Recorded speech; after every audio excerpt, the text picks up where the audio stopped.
Sebelum duduk coba lihat kanan kiri sebentar, katakan dengan senyum, katakan kamu paling diberkati Tuhan. Saya juga, amin saudaraku, puji Tuhan. Silakan duduk kembali.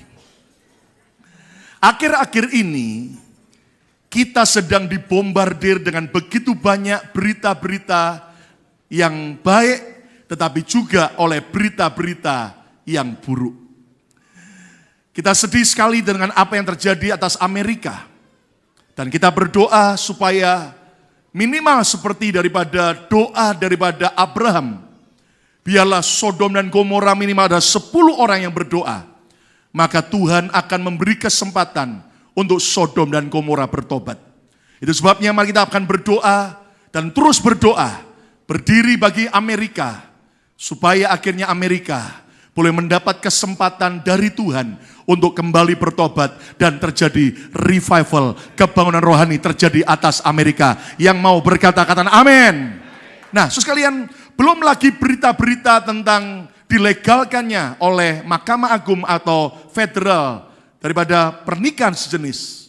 Tetapi kita juga tidak dapat memungkiri, kita juga sedang banyak mendengar berita-berita tentang skandal-skandal, kejatuhan-kejatuhan banyak gereja, banyak hamba-hamba Tuhan, baik dalam skandal keuangan, maupun juga dalam skandal pengajaran, maupun juga dalam skandal daripada seks. Nah, saudara sekalian, pertanyaannya sekarang begini, bagaimanakah sikap kita saat kita melihat atau mendengar pendeta, saat kita melihat pengurus gereja, atau orang Kristen yang hidupnya menjadi batu sandungan. Ketika hidup mereka mencerminkan bukan Kristus tetapi hal yang buruk, apakah sikap kita? So, sekalian, selama bulan ini kita masih terus belajar tentang excellent attitude. Bagaimana sikap kita saat kita melihat batu sandungan di depan hidup kita? Jawabannya adalah semua pilihan ada di tangan kita. Semua kata bersama saya, pilihan ada di tangan saya. 2, 3, pilihan ada di tangan saya. Apakah ketika saudara melihat batu sandungan itu, saudara mau memilih jadi bitter atau pahit? Ataukah saudara memilih mau jadi better atau lebih baik? Nah, saya berdoa biar setiap kita memilih dengan bijak, bukan menjadi bitter, tapi saudara menjadi better. Yang setuju dan amin, saudaraku. Nah, hari ini saya akan memberikan sebuah judul khotbah, yaitu stumbling stone atau batu sandungan. Nah, rupanya kata batu sandungan itu bukan hanya hal yang muncul hari-hari ini, tetapi sebetulnya pada zaman Alkitab juga Tuhan sudah memperingatkan umatnya agar berhati-hati ketika menghadapi batu sandungan. Mari kita lihat pesan Tuhan melalui Nabi Yesaya buat kita gerejanya. Yesaya 57 ayat yang ke-14. Yesaya 57, lihat pada ayat yang ke-14. Mari kita akan baca bersama-sama pesan Tuhan buat kita semua. Dan Tuhan berkata apa? Semua baca keras. 2, 3. Ada yang berkata, itu adalah Tuhan sendiri. Apa? Bukalah, bukalah. Dalam terjemahan Inggris yang lain katakan, yaitu bangkitlah, bangkitlah. Apa? Persiapkanlah jalan. Terus, angkatlah batu sandungan dari jalan umatku. Ulangi lagi, 2, 3. Ada yang berkata apa? Bukalah, bukalah. Persiapkanlah jalan. Angkatlah batu sandungan dari jalan umatku. Iblis selalu berusaha untuk menghentikan perjalanan iman kita dengan Tuhan. Melalui banyak hal, melalui godaan, melalui tantangan, tetapi juga melalui batu sandungan demi batu sandungan yang ada di depan mata kita. Nah sekalian, pesan Tuhan buat kita, bukalah, bangkitlah, persiapkanlah jalan, karena Tuhan segera akan datang kembali. Katakan amin. Angkatlah batu sandungan dari jalan umat Tuhan. Artinya saudaraku, Tuhan mau supaya saat kita melihat batu sandungan orang-orang yang ternyata memberi teladan yang buruk dalam hidup kita, Tuhan mau agar kita tidak jatuh tersandung, tapi Tuhan mau agar kita bangkit. Kata bersama saya harus bangkit dan menjadi pemenang, sehingga akhirnya batu sandungan bukan menjatuhkan kita, bukan menjegal kita, tetapi justru menjadi batu loncatan untuk kita semakin lebih baik lagi. Katakan amin. Nah, saudara sekalian, ada begitu banyak orang berkata, oh saya pahit Pak, lihat ada pendeta kayak begitu kelakuannya, lihat orang Kristen seperti itu, lihat pelayan Tuhan seperti itu dan sebagainya. Nah sekalian jujur, sudah terlalu banyak kita mendengar orang berkata pahit, orang berkata kecewa, dan pilihan tetap ada di tangan kita. Berapa banyak orang memilih jadi pahit dan akibatnya mereka tinggalkan Tuhan, tidak ke gereja lagi, bahkan jauh dari Tuhan. Jujur, yang rugi siapa? So sekalian, saya masih ingat bahwa semua itu adalah pilihan kita. Kata bersama saya, pilihan ada di tangan saya. 2, 3, pilihan ada di tangan saya. Tahun 86 ketika saya mulai bertobat, masih begitu mudah sekali, walaupun sekarang masih muda, amin cukup. Ya kan? Dan Anda tahu apa terjadi? Saya mulai cinta Tuhan. Saya mulai belajar melayani. Dan saya belajar dari banyak mentor-mentor saya, bagaimana memimpin pujian, bagaimana main musik, bagaimana juga berkhotbah. Tapi juga ada seorang mentor saya yang karunianya adalah selain bernubuat, tapi juga karunia doa pelepasan. Dan Anda tahu saudaraku, saya begitu kagum sekali pemakaian Tuhan dalam hidup orang ini. Karena saya melihat begitu banyak roh jahat dari berbagai jenis orang yang akhirnya dilepaskan. Saya melihat bagaimana kuasa Tuhan ada dalam hidupnya, sampai betul-betul setan demi setan diusir oleh kuasa nama Yesus. Dan saya belajar, saya diajari bagaimana caranya doa pelepasan, bagaimana caranya mengikat orang kuat, yaitu iblis, bagaimana caranya mengusir, bagaimana caranya melepasan, bla bla bla bla. Tapi tahukah saudaraku, satu hari dengan mata kepala sendiri, saya melihat orang itu berzina. Dan jujur, saya dan teman-teman saya hancur hati kami. Kami begitu syok dan kaget. Orang itu akhirnya jadi batu sandungan. Dan Anda tahu pilihan tetap di tangan kita. Beberapa teman pelayanan saya yang masih belajar melayani, memilih akhirnya pahit dan tinggalkan Tuhan dan tinggalkan pelayanan. Dan hari ini hidup mereka berakhir mengerikan. Tetapi hari itu saya memilih, saya tetap mau ikut Tuhan. Saya tidak mau jatuh gara-gara sebuah figur yang mengecewakan. Dan saya bangkit. Dan Anda tahu saudaraku, oleh anugerah Tuhan, hari ini saya melihat Tuhan tetap mencurahkan anugerah dan memakai hidup saya. Tepuk tangan yang meriah untuk kemuliaan nama Tuhan. Semua pilihan di tangan kita. Dan di mana-mana kita sudah mendengar, orang akhirnya mundur, orang akhirnya tinggalkan Tuhan, orang akhirnya tinggalkan Yesus gara-gara lihat batu sandungan. Nah, tetapi saudaraku, kalau kita belajar dalam Alkitab, selain ada banyak orang yang akhirnya jatuh gara-gara batu sandungan yang ada di depan hidup mereka, tetapi ada juga orang-orang di dalam Alkitab yang justru akhirnya menjadi better, menjadi lebih baik ketika mereka melihat batu sandungan di depan mereka. Tentunya saya tidak bisa menceritakan semua tokoh-tokoh Alkitab ini yang harus menang melalui batu sandungan dalam hidupnya. Tetapi hari ini saya mau mengajak saudara untuk melihat satu contoh saja. Dan orang ini saudaraku, sebenarnya hidupnya sangat menyedihkan sekali. Tapi ternyata orang ini berhasil, saudaraku, menjadi better, lebih baik ketika menghadapi batu sandungan. Dan orang itu adalah, yaitu Nabi Samuel. Nabi Samuel, kata bersama saya Nabi Samuel, 2, 3. Nabi Samuel dibesarkan sejak kecil oleh keluarga Imam Eli, yang ternyata kehidupannya menjadi batu sandungan. Hidupnya kacau, mengerikan sekali. Nanti saya buktikan. Tetapi akhirnya justru Samuel memutuskan untuk bangkit. Kata bersama saya harus bangkit. 2, 3. Dan akhirnya Samuel menjadi nabi Tuhan dan pemimpin bangsa Israel yang berintegritas tinggi, luar biasa. Nah, coba kita periksa dalam hidup Samuel. Sebenarnya mungkin saudara-saudara di depan hidup saudara, Anda melihat batu sandungan, tapi saya yakin sebetulnya tidak separah seperti yang Samuel alami. Dan kalau Samuel bisa jadi better, saya yakin dalam anugerah Tuhan, saya dan saudara juga akan bisa jadi lebih baik. Yang sujud tepuk tangan yang meriah untuk kemuliaan nama Tuhan. Amin. Lihat 1 Samuel 2 ayat 11 sampai 14. Saya mau buktikan buat saudara sekalian. Lihat ayat yang 11. Lalu pulanglah Elkana. Siapa Elkana? Itulah bapak Samuel, ayahnya Samuel. Ke Ramah, ke tempat asalnya. Tetapi anak itu, yaitu Samuel yang masih kecil, menjadi pelayan Tuhan di bawah pengawasan Imam Eli. Kata bersama saya Imam Eli. 2, 3.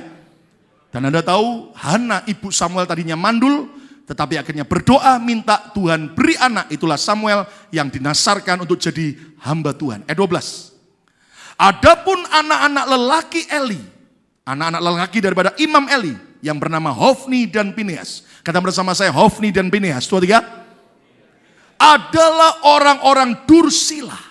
Dalam terjemahan orang-orang yang jahatnya bukan main. Lihat, kenapa mereka jahat? Kenapa mereka dursila? Mereka tidak mengindahkan Tuhan, tidak menghormati Tuhan. Ayat 13, ataupun batas hak para imam terhadap bangsa itu juga dilanggar. Apa yang dilanggar? Lihat, setiap kali seseorang mempersembahkan korban sembelian, membawa korban, domba, kambing, binatang untuk jadi korban bagi Tuhan. Sementara daging itu dimasak, datanglah bujang imam atau anak buah daripada Hofni Pinehas, membawa garpu bergigi 3 di tangannya. Ini bukan di taman main barbecue, bukan. Ayat 14, perhatikan. Dan dicucukkannya ke dalam bejana, atau ke dalam kuali, atau ke dalam belanga, atau ke dalam periuk. Segala yang ditarik dengan garpu itu ke atas, diambil imam itu. Untuk apa? Untuk dirinya sendiri. Inilah sebetulnya skandal keuangan kalau hari-hari ini. Mengerikan sekali. Korban untuk Tuhan dicuri untuk dirinya sendiri. Demikianlah mereka memperlakukan semua orang Israel yang datang ke sana, ke Silo. Sudah lihat kemari. Samuel dibesarkan di keluarga Imam Eli. Pemimpin rohaninya, bapak rohaninya. Tetapi juga di depan daripada kakak rohani Samuel, yaitu Hofni dan Pinehas. Anda lihat bagaimana ternyata Hofni dan Pinehas mengambil korban yang mestinya untuk Tuhan, diambil, dicuri untuk dirinya sendiri. Mungkin sudah bertanya, loh Pak, apa imam gak boleh hidup dari korban? Oh, sudah ada bagiannya, sudah ada ketentuannya, tapi mulai mengambil yang bukan daripada haknya. Dan Anda mengetahui, saudaraku, zaman itu daging persembahan yang diambil. Kalau hari-hari ini Anda mengerti, jujur, saya sebagai gembala ngajak saudara untuk dewasa. Anda tahu realita, di banyak gereja hari-hari ini, skandal keuangan sangat mengerikan sekali. Saudara tahu, ya, Anda tahu bahwa yang namanya di Indonesia sekarang, itu sebabnya gereja-gereja, kalau Anda perhatikan, kantong persembahannya, itu mulutnya panjang dan kecil, lalu kantongnya dalam. Saudara, ya toh? Kenapa, saudara? Karena banyak orang waktu masukkan tangan ke kantong persembahan, tangannya kosong, masuk. Keluar dari kantong persembahan, bawa berkat. Anda tahu, saudara, itu pencurian, saudara. Saya harap di sini tidak ada, kata amin, saudara.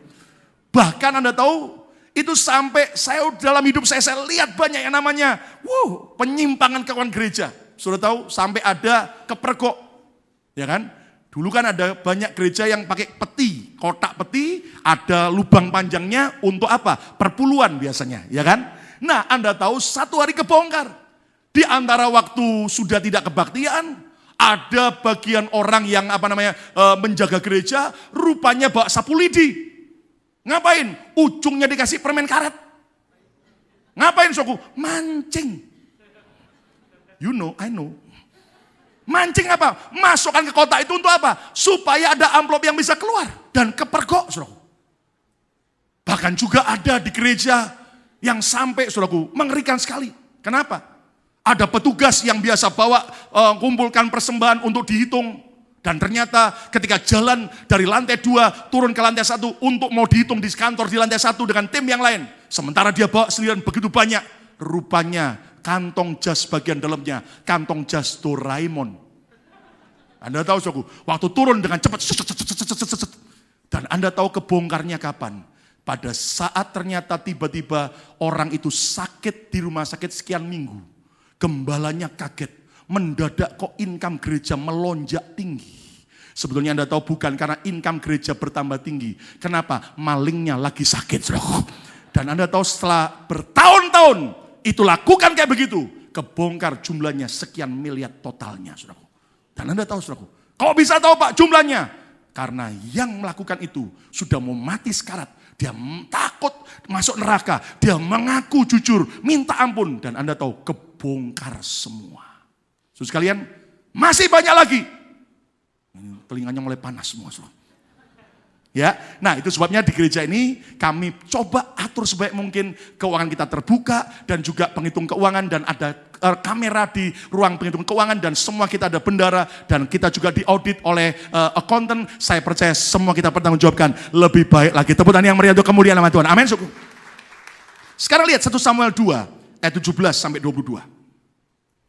Dikatakan apa? Dengan demikian sangat besarlah dosa kedua orang muda itu, Hofni Pinehas, di hadapan Tuhan.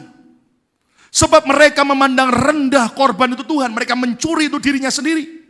Ayat 18. Adapun Samuel menjadi pelayan di hadapan Tuhan. Ia masih anak-anak yang tubuhnya berlilitkan baju efod dari kain lenan. 19.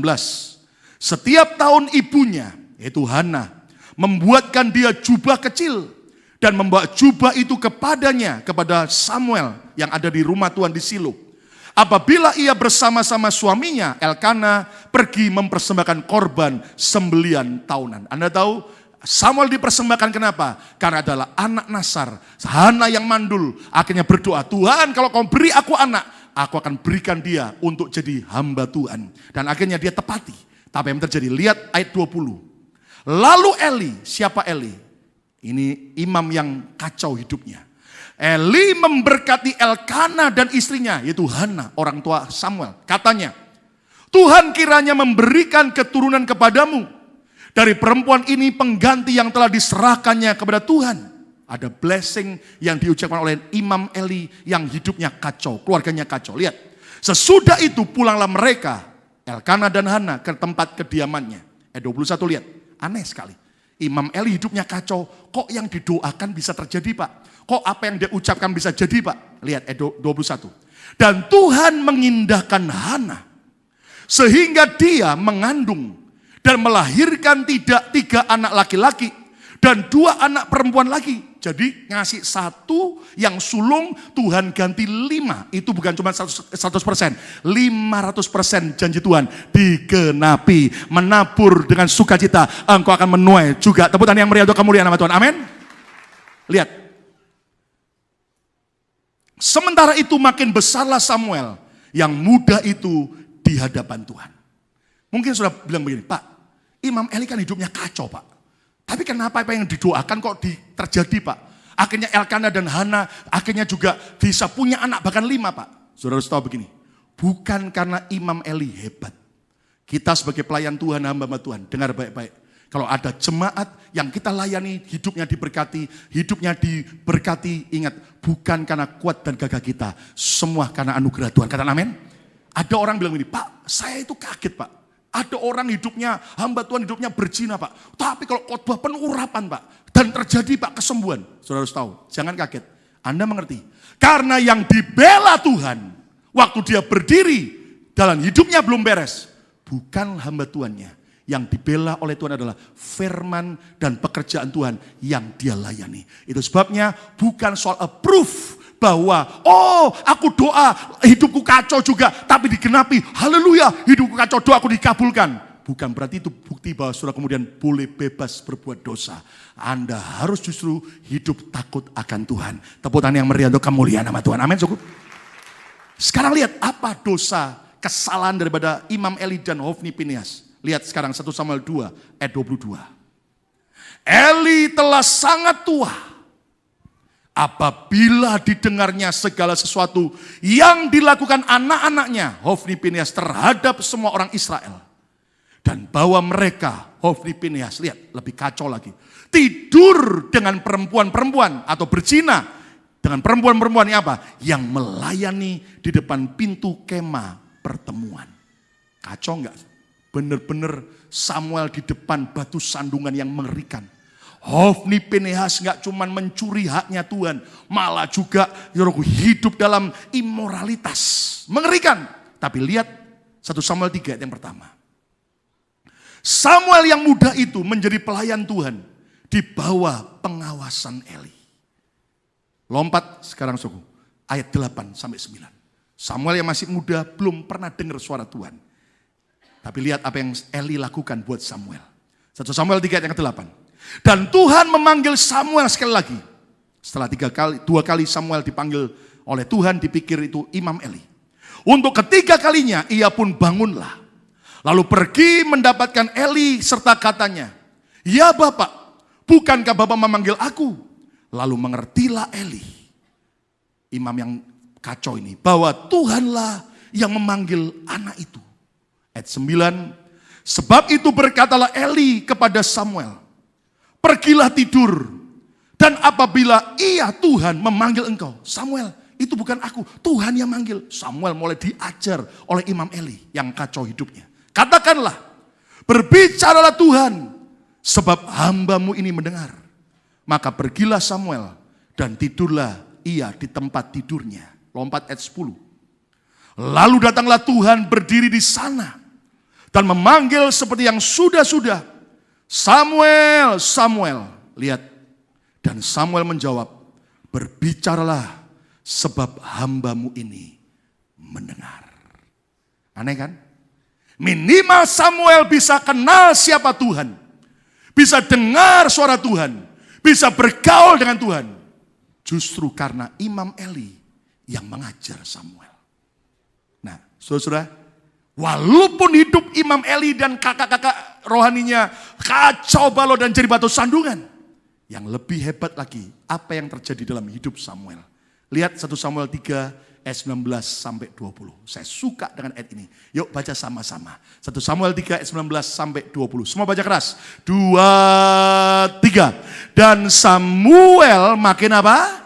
Besar. Terus, dan Tuhan menyertai dia. Dan tidak ada satupun dari firman Tuhan itu yang dibiarkan Tuhan apa? Gugur. Tuhan setia menepati firman-Nya. Katakan amin.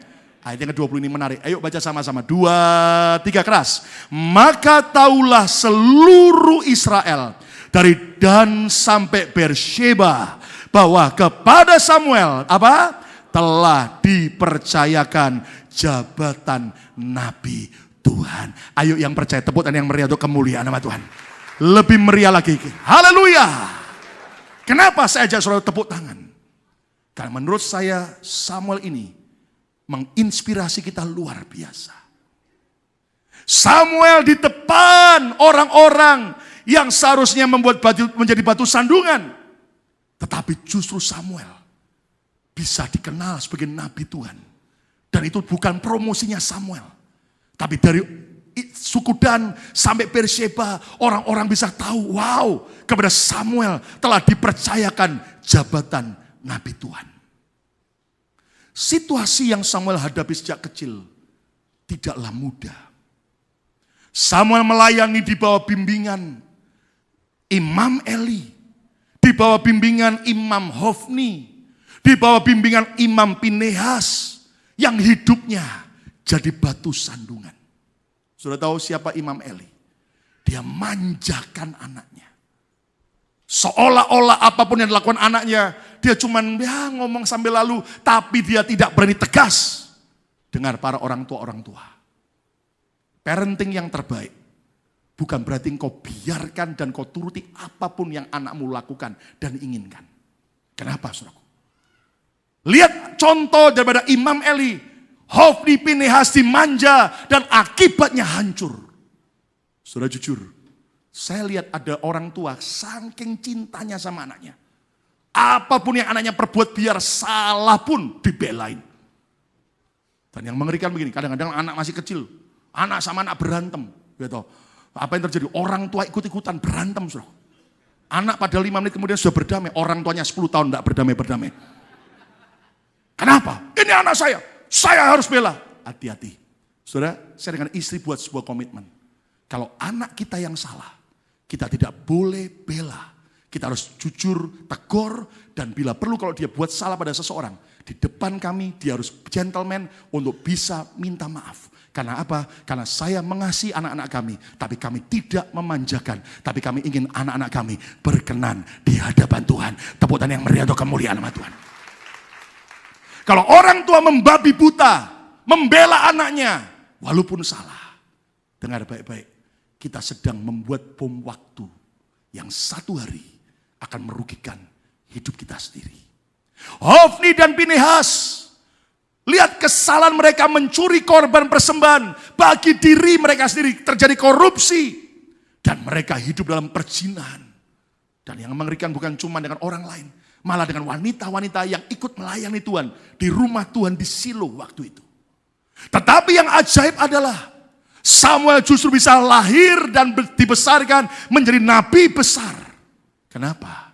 Karena jawabannya Samuel tidak mau jadikan batu sandungan itu menjatuhkan dia, tapi justru membuat dia berkemenangan untuk jadi orang yang menang. Yang setuju, tepuk tangan yang meriah untuk kemuliaan nama Tuhan. Amin. Semua pilihan di tangan kita. Kata bersama saya, semua pilihan di tangan saya. 2, 3. Anda mau jadi bitter or better. Pilihlah jadi better. Kenapa, saudaraku? Karena yang rugi nanti bukan orang lain, kita sendiri. Pak, tapi saya kecewa, Pak. Orang itu benar-benar kelakuannya, Pak, mengerikan sekali. Dengar baik-baik. Kalau engkau akhirnya kecewa dan tinggalkan Tuhan, saudara yang rugi sendiri. Siapa tahu orang itu satu hari bertobat. Dan waktu dia bertobat Tuhan ampuni. Dan dia masuk surga. Sementara kita karena kecewa masuk neraka. Yang rugi siapa? Kita sendiri. Samuel memberikan sebuah pembelajaran berharga buat kita. Bagaimanakah sikap yang benar terhadap batu sandungan. Saya yakinlah saudara-saudara di tempat kerja, ya kan, banyak jumpain, ya kan. Wih, ke gereja, tapi kayak adiknya Lucifer. Ya kan, wah, pelayanan, tapi mulutnya kayak, ya toh, comberan misalnya. Di sini nggak ada loh, ya toh. Wih, pendeta itu, wih, isinya cuma iri hati, melakukan hal yang buruk kepada gereja lain. Nah, saudara, jujur, kita sudah terlalu banyak lah dengar kayak begituan. Tapi mari pilihlah jadi better. Siapa mau berkeputusan? Aku mau jadi lebih baik lagi. Waktu batu sandungan ada. Siapa mau jadi pemenang? Lambaikan tangan saudara. Kata bersama-sama, saya mau Tuhan. 2, 3. Ayat tepuk tangan yang paling meriah untuk kemuliaan nama Tuhan. Amin. Kita belajar dari Samuel. Ada 3 sikap benar terhadap batu sandungan. Yang pertama adalah pilihlah untuk kita 3M. Yang pertama, menolak jadi pahit dan kecewa. Kata bersama saya harus menolak jadi pahit dan kecewa. 2, 3. Saya harus menolak jadi pahit dan apa? Dan kecewa. Lihat Yesus sudah berpesan apa? Matius 11 ayat yang ke-6. Matius 11 ayat yang ke-6. Mari baca sama-sama yuk. Matius 11 ayat yang ke-6. Semua baca keras. 2, 3. Dan berbahagialah orang yang tidak menjadi apa? Stop dulu. Orang yang kecewa, hidupnya bahagia atau tidak? Halo? Bahagia tidak? Enggak bahagia. Siapa mau bahagia? Angkat tangan. Pegang dada masing. Aku kebaskan semua kekecewaan, kepahitan. Pergi. Lu amin, saudaraku? Lu amin? Kenapa? Lihat Yesus berkata, berbahagialah orang yang tidak menjadi kecewa dan menolak aku. Orang kalau kecewa hidupnya nggak akan bahagia. Tidur nggak bisa tidur. Kenapa? Ingat si monyet satu itu. Makan steak rasa sandal jepit. Ya kan? Kenapa? Karena ya toh. Ya toh. Nah, saudara sekalian, bahkan ujung-ujungnya nanti kalau kita terus kecewa dan pahit, maka kita bisa menolak Yesus. Lama-lama kita bisa tinggalkan Yesus, tawar hati sama Tuhan. Kenapa? Gara-gara kita izinkan hidup kita jadi pahit dan kecewa. Saya tahu dari pikiran saudara begini, dari pandangan saudara begini. Enak aja pendeta, ngomong jangan kecewa, jangan pahit. Tapi dia jahat sekali pendeta. Nggak tahu pendeta, omongannya kayak silet pendeta. Tajamnya bukan main. Nggak taunya, Pak Lukas, jahatnya bukan main tuh Pak. Kalau di tempat kerjaan, kayak monster, menekan, dan juga semena-mena. Saudara dengar baik-baik. Mungkin saudara bilang gini, suruh ngampuni, suruh nggak boleh kecewa, suruh nggak boleh pahit. Lah kok enak Pak? Nanti mereka bagaimana? Tenang. Ngomong sama-sama, tenang. Anda harus percaya TTM. Apa? Tunggu tanggal main. Kenapa? Karena Anda harus percaya Tuhan hakim yang adil. Yang percaya tepuk tangan yang meriah kemuliaan Tuhan. Amin. Ada orang jahatnya bukan main, bukan saudara. Dia orang Kristen, dia mungkin pelayanan. Sudah tenang dulu, TTM. Yang penting sudah harus ngampuni, jangan kecewa dan jangan pahit. Kenapa? TTM. Nanti orang itu urusan sendiri dengan Tuhan. Tidak ada yang amin. Pak, sebelum dia urusan dengan Tuhan, urusan dengan saya dulu Pak. Jangan begitu saudara. Kalau Anda main hakim sendiri, saudara nggak akan dibela Tuhan. Tapi kalau engkau izinkan Tuhan yang jadi hakim, percayalah Tuhan yang bela saudara. Tepuk tangan yang meriah untuk kemuliaan nama Tuhan. Amin. Kenapa saudaraku? Lihat Ofni Pinehas. Lihat Imam Eli. Samuel tidak pahit, Samuel memutuskan tidak mau kecewa. Nanti ujung-ujungnya, lihat Tuhan berurusan dengan Imam Eli dan Hofni Pinehas. Baca kitab selanjutnya dari 1 Samuel. Satu hari Hofni Pinehas mati dibunuh oleh orang Filistin di medan perang. Dan waktu berita itu disampaikan pada Imam Eli yang udah gendut, yang lagi duduk di kursi goyang. Tiba-tiba Alkitab berkata, Imam Eli kaget, anaknya dua-dua mati, maka lehernya patah dan dia mati. Saudara tahu, pembelaan itu bukan dari kita. Kalau engkau bela hidupmu sendiri, Tuhan tidak akan bela. Tapi kalau orang sejahat apapun, kalau sudah serahkan dan kau memutuskan, aku ampuni, aku nggak mau pahit, aku nggak mau kecewa, Tuhan yang bela luar biasa. Tepuk tangan yang meriah untuk kemuliaan Tuhan. Amin. Saya udah dengar banyak kesaksian. Ada jemaat yang sering kali ngomong gini, Pak, saya udah nggak tahan Pak di tempat kerjaan Pak, dia jahatnya bukan main. Saya bilang sama orang itu, tetap ampuni, tetap jangan kecewa pahit. Tapi kan nanti bagaimana? Percaya TTM. Kata bersama saya keras, TTM. Kenapa? Tunggu tanggal main. Benar saudaraku. Akhirnya jemaat itu banyak yang saksi begini. Tiba-tiba heran Pak ya. Itu orang Pak tiba-tiba bentrok sama bos saya sendiri Pak. Dipecat Pak. Ya kan? Ada lain lagi. Ya toh. Dijual hati sama teman kerjanya. Tapi saya suruh jangan pahit, jangan kecewa. Dia ke gereja loh Pak. Dia setia melayani loh Pak. Ya begini. Sudah tenang. Ya toh. Ampuni, jangan pahit, jangan kecewa. Anda tahu tiba-tiba yang terjadi. Jemaat ini berespon benar. Dapat promosi kerjaan lain lebih baik. Begitu dia dapat kerjaan lebih baik, gaji lebih baik, lalu kemudian apa terjadi? Dia bilang sama orang itu, goodbye my love. Dan orang itu malah iri pingin masuk di kerjaan yang baru. Dia bilang, no way, tidak. Kamu tetap di sana aja, jangan tambah persoalan lagi. Makanya kalau ada orang bilang sama sini, Pak, orang itu jelek-jelekin Pak Lukas tuh. Saya ketawa aja. Kenapa? Karena saya percaya TTM. Loh, ada yang amin. Amin. Orang jahatnya bukan main sama saya. Yang saya lakukan apa? Saya laporin ke Tuhan. Tuhan, ampuni dia Tuhan. Buat dia bertobat. Kalau enggak bertobat, hajar dia Tuhan. No. Saya udah lihat saudara. Sekian lama saya melayani. Bagaimana kalau kita memutuskan tidak pahit dan kecewa. Ternyata Tuhan yang akan bela hidup kita. Tepuk tangan yang meriah untuk kemuliaan nama Tuhan. Amin. Seorang pemenang adalah orang yang tidak bisa dikecewakan dan tidak mau dikecewakan oleh apapun juga. Katakan amin. Nah, tapi jujur saudaraku, apa sih penyebab orang bisa kecewa? Coba renungkan sebentar. Ternyata begini, jujur ya. Hari-hari kan banyak orang ngomong, oh, saya kecewa sama gereja, saya kecewa sama pendeta, saya kecewa sama orang Kristen, saya kecewa, semua kecewa. Gitu. Jujur saudaraku, saya kemudian merenungkan, apa sih akar orang bisa kecewa? Sebetulnya Anda tahu, bisa sebab karena orang lain itu salah. Tapi jujur, bisa sebabnya karena kita sendiri yang salah. Saya mau buktikan. Apa sih penyebab orang kecewa? Ada beberapa yang akhirnya saya catat. Ada karena reaksi buruk, reaksi yang jelek dari orang yang pernah kita tolong. Pernah enggak saudara nolong orang? Kok diam semua? Halo? Jemaat harus suka nolong orang. Katakan amin. Pernah saudara nolong orang? Pernah orang yang Anda tolong lalu kemudian balas dengan jahat dengan saudara? Pernah enggak? Pernah Pak. Benar ini Pak Lukas peka sekali. Itu orang saya masukin ke tempat kerja Pak. Sekarang sudah kerja Pak di tempat saya Pak. Malah ngikut saya. Welcome to the club. Jangankan saudara. Saya jujur kalau nuruti mau kecewa pahit. Wah. Kalau saya izinkan diri saya kecewa dan pahit. Wah. Nggak jadi pendeta saya. Jadi ajudannya Ahok atau Haji Lulung. Ya kan? Kenapa?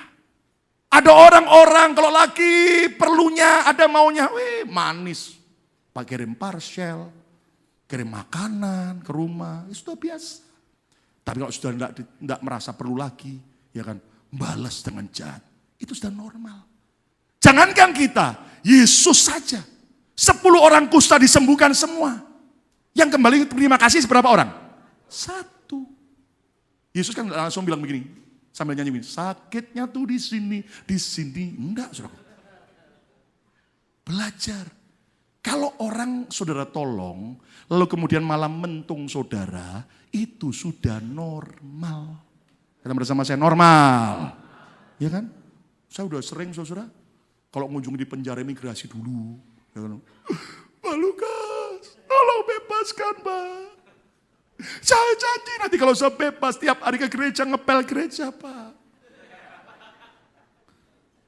Sudah banyak yang sebetulnya setelah keluar, jangankan ngepel gereja, megang sapelnya aja belum pernah. Tapi mari pilihan kita, apakah kita mau jadi bitter or better? Apa penyebab orang kecewa? Jujur ya, ada karena gini, karena ada kemauan yang tidak dipenuhi. Ya Pak ya? Loh, ya Pak ya? Ya kan? Ada orang bilang begitu, saya kecewa dengan gereja. Ujung-ujungnya jujur, coba lihat akarnya. Karena mungkin ada kemauannya, usulannya, keinginannya yang tidak dituruti. Coba seandainya kita jadi gereja, apapun yang saudara mau, apapun yang orang usulkan, kita ikuti. Oke. Saudara saya yakin semua saudara akan bilang ini, Pak Lukas gembala terbaik di seluruh dunia dan luar angkasa. Ya kan? Nah, tapi kalau keinginan itu atau usulan itu salah.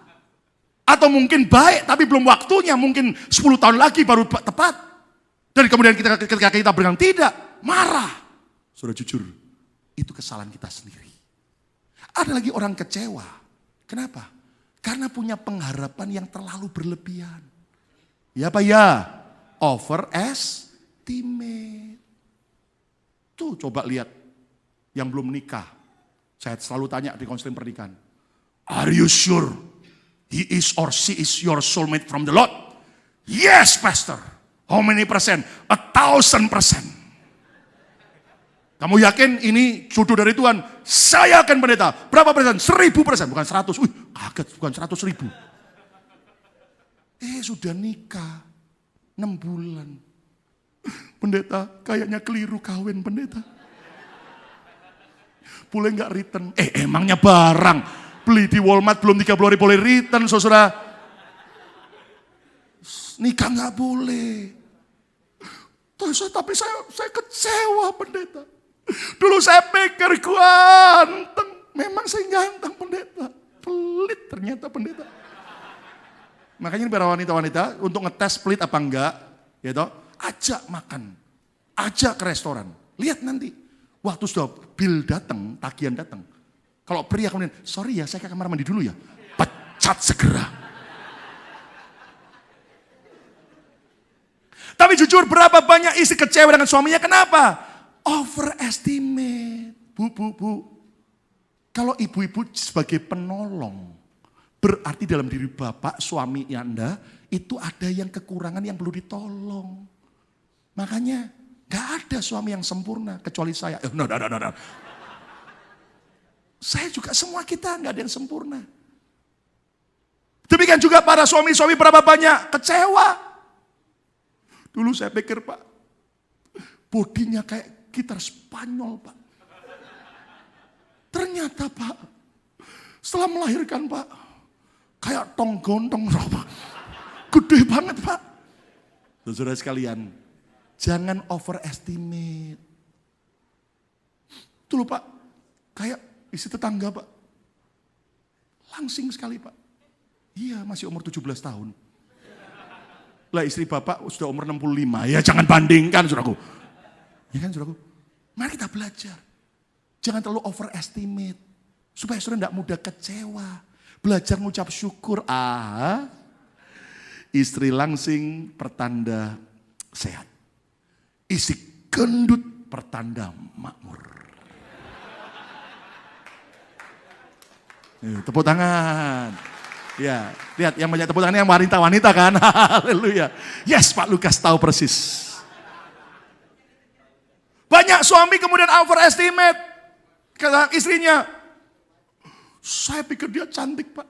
Memang saya cantik, pintar, bersolek Pak. Yang namanya dandan pinternya Pak. Tapi astagfirullah Pak, masak nggak bisa Pak. Bayangin masak air angus.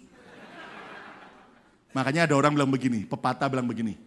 Ya, istri yang bisa masak itu namanya true wife. Istri yang cuman pinter manasi makanan namanya microwave.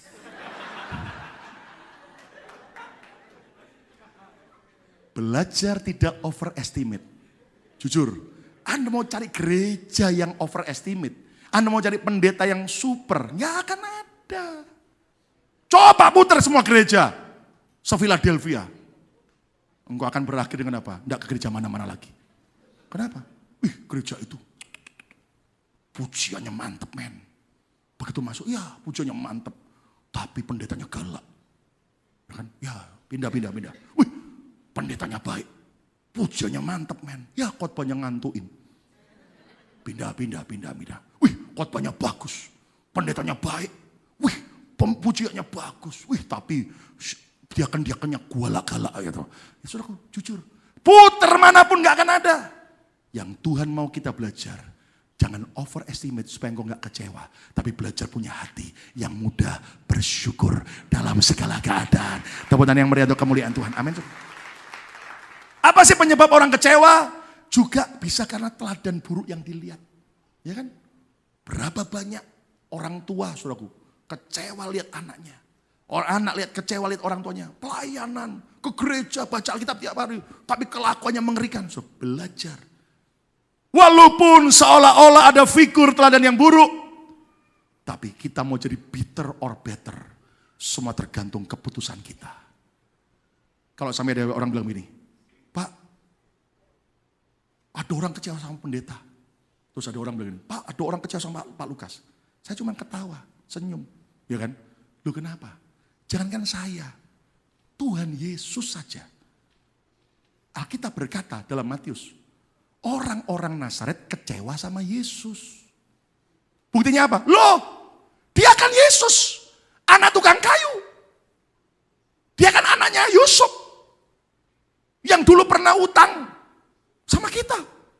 Nyicil belum dapat bunga. Loh, lah adik perempuannya Yesus kan ada sama kita. Alkitab berkata, maka kecewalah orang-orang Nazaret terhadap Yesus.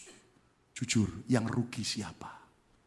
Alkitab berkata dalam Matius bahwa ternyata akhirnya di kota Nazaret Yesus tidak melakukan mujizat apapun.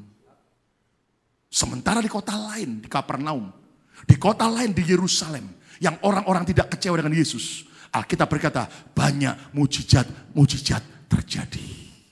Siapa yang mau ngalami banyak mujizat, angkat tangan. Kata bersama saya tidak boleh kecewa. Tepuk tangan yang meriah untuk kemuliaan nama Tuhan. Amin. Kalau Anda jemaat, minta supaya gembala bisa mengerti jemaat. Oke. Tapi kayaknya saya tanya sama saudara, saudara bisa nggak handle saya sebagai gembala? Ayo kita belajar. Namanya keluarga dalam Tuhan. Semua kita masih punya kekurangan. Jujur, kalau saya nurutin kecewa, ada lihat saudara begini, lihat saudara begini. Tapi mari kita belajar. Kita tidak mau jadi bitter, kita mau jadi better. Saudara semua adalah orang-orang yang terbaik yang Tuhan tetapkan dalam hidup kita. Tepuk tangan yang meriah untuk kemuliaan nama Tuhan. Katakan haleluya.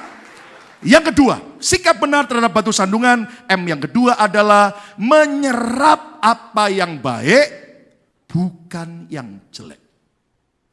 Menyerap apa yang baik, bukan yang jelek. Ucapkan bersama saya harus menyerap apa yang baik. 2, 3, saya harus menyerap apa yang baik, bukan yang apa? Yang jelek. Lihat contoh kayak lagi makan ikan. Saudara, yang Anda makan apanya? Semuanya Pak. UGD, saudaraku. Makan ikan saja, Anda hanya makan apanya? Dagingnya. Tulangnya, durinya Anda apakan? Saudara tidak makan. Sama, saudaraku. Jadi saudaraku, ketika kita mau jadi pemenang seperti Samuel. Samuel itu saudaraku, dia hanya menyerap apa yang baik, bukan apa yang jelek. Lihat 1 Samuel 3 yang pertama. Saya coba pinjam dari The Message Bible. The boy Samuel was serving God under Eli's direction. Lihat. Imam Eli yang kacau, Samuel tetap mau terima didikannya. Kenapa? Karena yang diserap itu yang baik. Coba lihat sikap bijak Samuel. Walaupun ia melayani Tuhan di bawah bimbingan Imam Eli yang buruk, di bawah bimbingan daripada Hofni Pinehas yang kacau, tapi Samuel tetap bisa belajar apa yang baik dari Imam Eli. Minimal Samuel belajar bagaimana mengenal Tuhan, bagaimana dengar suara Tuhan, bagaimana bergaul dengan Tuhan, dan bagaimana belajar melayani Tuhan. Yang setuju, tepuk tangan yang meriah untuk kemuliaan Tuhan. Saudara tahu enggak? Beda pemenang dengan pecundang dari cara pandangnya. Anda tahu Walmart kan? Tahu Walmart? Tahu kan? Saudara tahu Walmart tidak sebesar ini dulu awalnya. Masih kecil. Nah, tetapi ketika Walmart sudah mulai bertumbuh, maka pendiri pemilik Walmart bernama Sam Walton. Dia mulai angkat CEO. Orang yang akan jadi manajer untuk banyak cabang. Ketika mereka Walmart sudah mulai berkembang. Satu hari, Sam Walton pemilik Walmart naik mobil ajak CEO-nya. Anak buahnya ini. Lewat sebuah jalan. Dan di tepi jalan itu ada sebuah minimarket. Toko minimarket yang ternyata sepi, ternyata tidak terawat, dan buruk sekali. CEO-nya kaget, ngapain bos saya kok kesini? Sam Walton berhentikan di depan tempat itu, dia bilang sama anak buahnya, yuk ikut saya, kita ikut lihat masuk toko itu. Waktu masuk sudah sepi, berdebu semua, barang-barangnya berantakan. Pokoknya bau juga, kacau. Anda tahu, itu CEO-nya hanya dalam hitungan berapa menit sudah keluar dari toko itu, tidak tahan. Dia tunggu mobil, dia kaget bosnya kok belum keluar-keluar. Sementara Sam Walton ada di dalam toko minimarket yang kacau, yang kotor itu. Sekian lama. Setelah kemudian keluar, si CEO ini kaget, bos kok tahan sih? Kok toko kotor, berdebu dan tidak terawat, bau lagi. Kenapa tahan begitu? Sam Walton senyum. Betul, aku tahu tokonya jorok, kotor, berdebu. Tapi kamu tahu enggak? Tadi waktu aku keliling ke toko minimarket itu, kamu tahu pada waktu aku lihat bagian pakaian dalam wanita, itu ada rak pakaian dalam wanita. Wow, bagusnya bukan main. Saya belum pernah melihat loh, ada toko yang rak pakaian dalam wanitanya sebagus di toko itu. Kamu tahu enggak? Saya langsung berpikir, seandainya Walmart, kita punya toko rak untuk lemari pakaian dalam wanita seperti itu. Wah, pasti kita lebih bagus lagi. Makanya saya tadi lama. Saya coba lihat-lihat itu almari rak itu. Ternyata untung loh saya ketemu di bagian sampingnya. Ada nama perusahaan pembuatnya dan nomor teleponnya. Saya udah catat. Kamu tahu juga nggak? Tadi waktu saya lewat ke bagian penjualan kosmetik. Itu etalasenya, lebar 6 meter. Kita di Walmart cuma 1 meter. Kamu tahu seandainya saya mikirkan, kalau kita di Walmart punya lebar etalase untuk kosmetik selebar 6 meter kayak di toko itu, wah kita akan pasti lebih bagus lagi. Anak buahnya melongok. Lalu bosnya bilang ini, saya bilang teman, ayo kita akan telepon 2 perusahaan ini. Kita mau supaya di Walmart juga ada seperti di toko itu. Sudah tahu, anak buahnya kaget dan dia bilang, itu bedanya seorang pemenang dan pecundang. Seorang pemenang, dia tidak hanya lihat semua yang negatif, tapi dia bisa melihat apa yang baik, yang dia bisa pelajari, dan dia serap. Dan itulah orang-orang, calon orang-orang sukses. Tepuk tangan yang meriah untuk kemuliaan nama Tuhan. Katakan haleluya. Saudara jujur ya, contoh. Kita orang Indonesia. Walaupun ada beberapa teman-teman kita dari bangsa lain, tapi Anda juga orang Indonesia. Katakan amin. Nah Anda tahu, dengar. Hari-hari ini kita banyak mendengar orang mencaci maki pemerintahan Indonesia. Humiliate, memandang rendah Indonesia. Tapi Anda tahu nggak? Ada orang bule. Orang Eropa tinggal di Inggris. Dia sempat beberapa saat ke Indonesia. Nggak mandang yang negatif. Malah bisa belajar sesuatu. Dan sekarang dia hidup gara-gara Indonesia. Gara-gara belajar di Indonesia. Mari kita saksikan klip ini. Seseorang yang tinggal di Inggris. Belajar sesuatu dari Indonesia. Lihat bahasa Indonesianya pun juga bisa. Mari kita saksikan. Orang yang hebat. Silakan. Tempe, sudah 1,5 tahun jualan tempe di London. Saya datang pagi buat tenda dan masak. Sejak kerja di Jakarta 20 tahun lalu, pertama kali saya ingat waktu saya makan tempe itu di Kelapa Gading. Apa ini? Saya lihat warna coklat, nggak tahu. Makan, wah enak. Tiap hari habis itu makan tempe. Itu tempe orek. Biasa makan. Tempe habis orek, itu ya? 7 tahun di Indonesia makan tempe terus tiap hari di warung biasa di warteg ya. Saya guru bahasa Inggris waktu itu gaji kecil. Saya mulai belajar tempe di Jawa itu 2 tahun lalu. Saya pikir tidak ada tempe yang bagus di sini. Saya pikir saya mau bikin tapi nggak tahu gimana. Saya ke Jawa, ke Malang, ke Blitar, ke Jogja, ke Bandung, banyak pabrik tempe, belajar sama tukang tempe di situ. Habis itu saya balik ke sini harus bikin di Inggris. Sedikit beda di Inggris dingin sekali ya. Di Jawa bisa bikin tempe, di luar aja, tapi di sini ada inkubator. Dan saya belajar di sini lagi. Mungkin berapa bulan, 3 bulan, 4 bulan sampai bagus sekali. Saya pikir tempe saya sekarang, enak. Tepuk tangan yang meriah. Hidup tempe Indonesia, amin. Sekarang dia hidup gara-gara jualan apa? Tempe. Makanya jangan terus melihat yang jelek. Terus lihat dari sisi yang positif. Amin. Yang ketiga, yang terakhir. Sikap benar terhadap batu sandungan. 3M yang terakhir adalah menjadikan cermin pembelajaran. Kata bersama saya, menjadikan cermin pembelajaran. 2, 3. Menjadikan cermin apa? Pembelajaran. Samuel bisa melayani Tuhan. Sampai akhir hidupnya, dari muda sampai tua. Dengan integritas yang luar biasa. Kenapa? Karena Samuel menjadikan batu sandungan sebagai cermin pembelajaran dalam hidupnya. Untuk apa? Agar Samuel tidak mengulangi lagi kesalahan daripada Imam Eli, Hofni, dan Pinehas.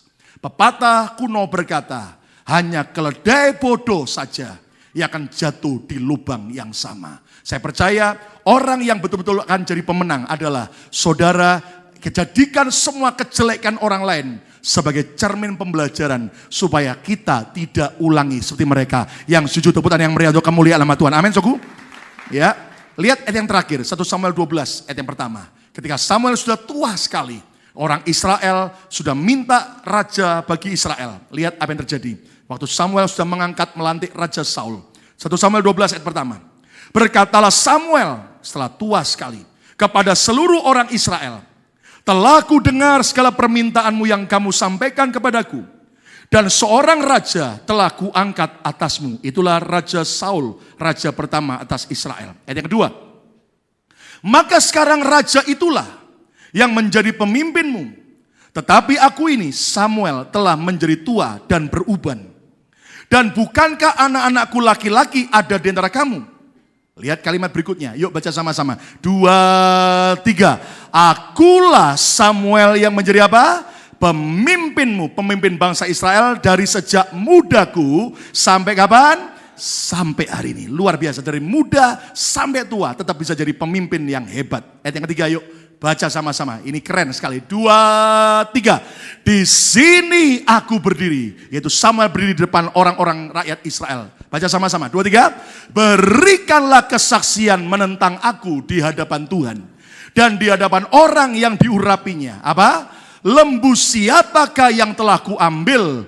Keledai siapakah yang telah kuambil atau kurampas, kucuri? Siapakah yang telah kuperas? Siapakah yang telah kuperlakukan dengan kekerasan? Terus, dari tangan siapakah telah kuterima sogok sehingga aku harus tutup mata? Aku akan mengembalikannya kepadamu. Lihat, Samuel menantang orang Israel. Pernahkah aku hidup tidak dalam integritas, tapi aku hidup dalam semua yang tidak baik, mencuri milik Tuhan seperti yang Hofni Pinehas lakukan? Lihat ayat yang keempat, yuk baca sama-sama ayat yang terakhir. Semua baca keras. 2, 3. Jawab mereka, orang Israel apa? Engkau tidak memeras kami dan engkau tidak memperlakukan kami dengan apa?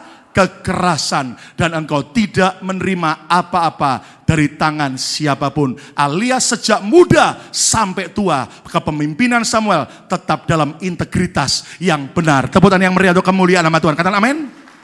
Kenapa? Karena Samuel menjadikan batu sandungan menjadi cermin pembelajaran yang membuat dia punya tekad tidak mau ulangi kesalahan daripada orang-orang yang di depannya. Kesimpulannya apa? Jangan izinkan batu sandungan menjatuhkan kita.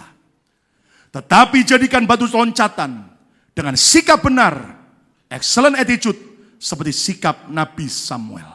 Sikap benar terhadap batu sandungan. Yuk baca sama-sama. Yang pertama apa? Menolak. Ayo keras. 2, 3. Yang pertama apa? Menolak untuk jadi pahit dan kecewa. Yang kedua apa? Menyerap dengan baik. Yang baik bukan yang jelek. Yang ketiga apa? Menjadikan cermin pembelajaran. Saya berdoa, biarlah sebuah keputusan di tangan kita. Jangan jadi bitter, pilihlah jadi better. Sekali lagi, dunia sudah semakin jahat. Di mana-mana ada banyak chaos, kekacauan, baik di luar maupun dalam banyak kekristenan. Tapi mari putuskanlah, Tuhan, aku tidak mau kalah, jatuh gara-gara batu sandungan. Tapi aku mau jadi pemenang bersama dengan Tuhan. Siapa mau jadi pemenang? Angkat tangan saudara, yuk kita beri bersama-sama.